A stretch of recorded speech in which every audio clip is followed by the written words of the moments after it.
Hello, welcome back to Chat About It, Don't Shout About It with me, Rachel, the Queen of the Woke, as crowned by one of my haters. Don't forget to like, share, and subscribe to my channel. I'm trying to get to 1,000 subscribers. Can I do it by July? Who knows? Thank you to everyone who has subscribed already. I can't do it without you. It's so much fun having you here, talking about Doctor Who, woke issues, TV, film, all sorts of things that we talk about on this channel. I know we've covered a lot of Doctor Who recently, but that's because we've got the series well underway. And this is a bonus video about RTD. Today, I picked up a copy of the Radio Times. I will be reading from that to you in just a moment. However, I want to show you something very quickly. I now have my copy of The Celestial Toymaker. I've been looking forward to actually picking up a copy. I did say in a review of the trailer a little while ago, I thought it looked a little bit clunky, but I have to watch it and find out. And I also bought The Faceless Ones, which is a Pat Troughton story, and I like this one very much. So I'm very excited now to actually own my own copy. So this week, the Radio Times have run an article in their magazine to promote the series finale, but they have also taken time to speak to Russell T Davies. And I read what he had to say in that, and I think, let's just put it like this, that someone may not be very happy with the actual results of the viewership. Now, obviously, we can have a told you so dance about the iPlayer streaming at midnight, because there is some truth in that, only some. And that truth, I believe, is actually very minuscule, because what I actually believe is if people truly want to watch what you're preaching, they will go ahead and they will still watch it. But that hasn't been the case. So there we go. This is the brand new magazine that they have released this week. At the top, if you don't recognize what that is on the top on the right-hand side where it says season 24, season 25, season 26, those are the Sylvester McCoy years. Now, as you can see, there's a lot of yellow, there's a lot of orange, and there is a lot of dark orange. Sylvester McCoy's era was touch and go because it was coming up to the end of its time, and Jonathan Powell was thinking about getting rid of it altogether. Jonathan Powell and Michael Grade were both controllers at the BBC at the time. They both fired Colin Baker. Now, here's the thing. I've been looking at just this series specifically alone, and I'm not going to be talking about the special that Shooty did at Christmas, and I'm not going to be talking about the previous 3 specials. Just looking at it alone, these are, even with the streaming figure changes, performing consistently lower than the Sylvester McCoy era. So that was what, there's like a 30-year-ish difference there off the top of my head. And streaming services have meant that TV has changed over time. But what Sylvester McCoy had back in his era, all that he had was TV and VHS services. If you do not know what VHS is, it's video recording, videotape, not DVD. It was the forerunner of the DVD. And now we're into this era, and this is performing consistently lower.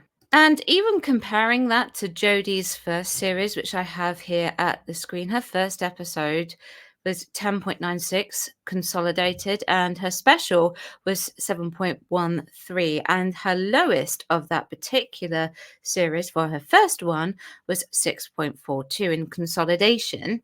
Now, I know that was 2018, but streaming can't have changed that much in that amount of time. When you get to the end of her era, the numbers are a lot lower, but they are still performing consistently better than what we've got right here. And that is coming up with the contentious issue of the timeless child, which is, to be honest, a load of rubbish. This year feels like a reinvention of the show, the new streaming era with Disney. Any growing pains? Anything you'd do differently going back? I mean, no, to be honest. I'm very proud of it. They might not be the ratings we'd love. We always want higher, but they are building over the 28-day period. Episode 1, Space Babies, is already up to 5.6 million and counting. So it's getting there. And actually, I was brought back in to bring in a youthful audience. That's been massively successful. The audience no one ever gets are under 30s. They just don't watch television anymore. But those figures are astronomical for Doctor Who. It's their top program in that bracket. I never thought it was possible, to be honest, but according to the people who juggle the numbers, all targets have been reached and exceeded. The BBC are running around like mad things. Well, I'm very pleased that the BBC are apparently happy. The thing is, though, I'm not actually sure if I believe that. I honestly think that he wants these numbers to be as good as Jodie's numbers were in the beginning of her era. I personally don't think that he would want to be outdone by his bestie Chips. I actually have reason to perhaps believe, or I have a suspicion, that RTD has been told to say this by the powers at be. If you actually look at the 5.6 million and counting, if you go back to this figure here of the first one, 4.01 million, that's not a massive jump in that amount of time. I would have expected it to have been far greater than that. So yes, I actually have reason to believe that he has been told by BBC and even possibly by Disney that the numbers are being met as they should be met. The only thing is these numbers are consistently lower than Jodie Whittaker, and she wasn't a fan favourite for a lot of people. And I'm not saying that Jodie's bad, by the way. I actually think Jodie's a very talented actress. So going back to the magazine, and after 2025, how secure is the show? Fans always fear another cancellation. This is what he said. I'm working on the 4th script now for season 3. It's not actually commissioned. That's still up in the air. But that's the same for every TV program. I shouldn't say we're confident because that's asking for a fall, but we're very confident, to be honest. And we'll just keep going. I can't stop. That's the problem. Shooty's off to do a play. And so we're coming back after that. Amazingly, we might be shooting those scripts early next year. Those scripts have to be ready by about August for prep, and it's June. But all my deadlines are just going to slap me in the face like mad. That's my summer ruined. Ha. So that's pretty confident. Sounds a tad arrogant. He's not been commissioned to write for the new series as of yet, or at least the series have not actually been commissioned, but he is preparing just in case. That seems like an awful lot of work for something that hasn't yet been commissioned. So it's either because maybe there's a possibility that he is desperate, or he's going to attempt to make a weak pitch stick, or he's panicking. Here's the thing.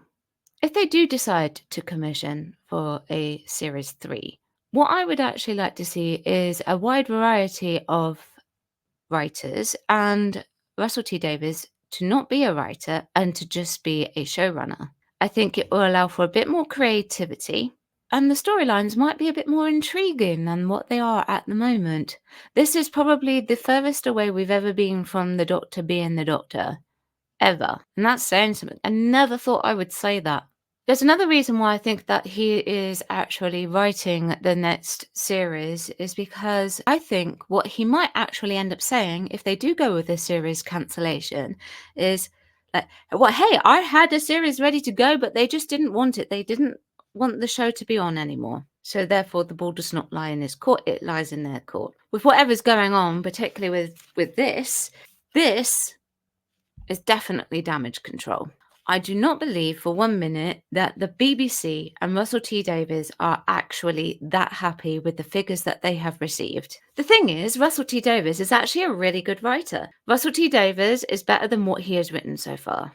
Well, that's it. Let me know what you think. Chat about it, don't shout about it. And I'll be back tomorrow at 4 p.m. for Woke Wednesday. If you like this video, give me a thumbs up and subscribe if you would like to. I'll see you tomorrow at 4 p.m. Thanks very much for watching. Bye-bye.